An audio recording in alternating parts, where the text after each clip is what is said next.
Dubnyk starting? Yeah. Do you think he wasn't? I have to ask. We get in trouble if we don't confirm. Yeah. I think the other day you said that you guys have to kind of learn how a goalie's tendencies are, Yeah. with their rebounds and where they are and stuff like Yeah, that. yeah, I mean, where how they long are. is it going to? Are you going to have to? That'll be an ongoing thing, but at least we have had a practice and a couple morning skates where we can start getting a feel for that. Where he puts the pucks, when off a rebound or handling a puck off a dump or something like that. So that process is starting, which is better than having zero, of those situations. Was it mainly just a slum buster, or the defenseman kind of scoring in the shootout? Are they going to maybe go in the first shootout? next time? A little bit of both. I mean, we'd gone with so many of the forwards over time. We kept going back to Smith, and then lately it's been Smith and Legge, and before that was Cully and Hendricks, and we used as we would say a plethora of guys, and we tried to put a couple, and then we tried to do something different, and change it up, and we did. And but the funny thing is one of the guys that wasn't scoring in the shootouts, Matt Cullen, who's been terrific, everywhere else in the year so far. All the game was really on the line on his stick on that. They scored. We had to score to keep it going, and that he came through big time. And then obviously we threw a couple wrenches at him with Ryan Ellis, who's done it a lot in Milwaukee. He's done it a few times here. I think once or twice here in Rome. And I think Ellie did it twice in the National Hockey League and a bunch in the American League, and then Yost, I think, did it once in the past year.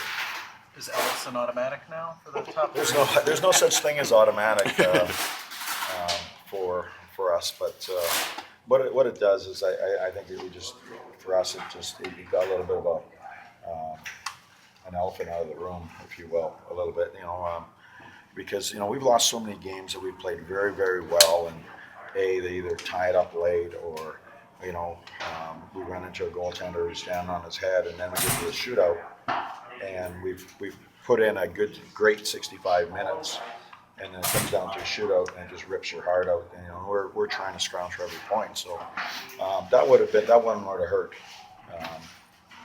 Because I thought we were the better team most of the night. So, and they were playing very well too. So, going into that building, I thought it was a real good test for us, and, as it was. And getting that, you could see the joy on the faces just after the game, and all the guys.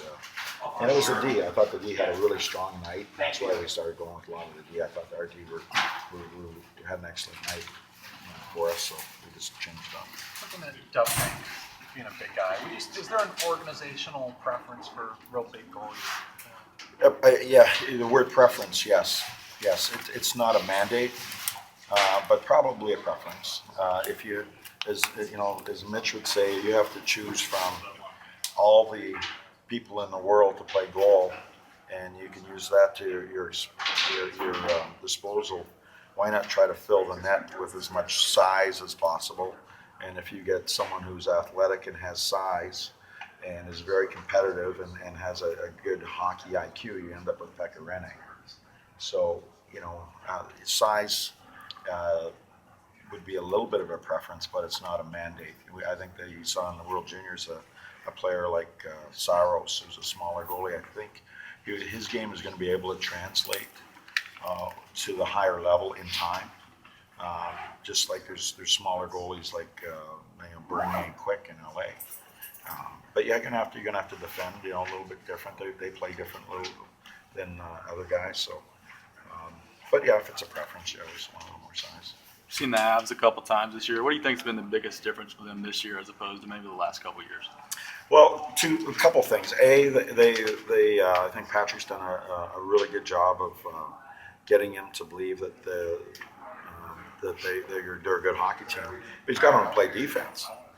I mean, you can play all the offense you want, but you don't win until you learn to play defense. He's got them to play better defensively, and with the natural skill that they have, they're able to to win hockey games. I mean, they've got they got lots of weapons, and that's the biggest thing. And they once he got them to believe that that's how you're going to win, they started winning. And it might be as simple as that. And Patrick's got a great pedigree. He's got a few rings. He's won everywhere he's gone, and that's as simple as that. They just don't know how to play defense, and and then they got a real good belief. They got off to a great start, and then they've got their goaltender's been unreal. He's having the year that Bobrovsky had last year. To me, Varlamov's having that year, and he's been outstanding. To me, he's been probably the best goalie, and they still give up a lot of shots for a high-skilled team, but he's the difference maker when they're not on their game. Boy.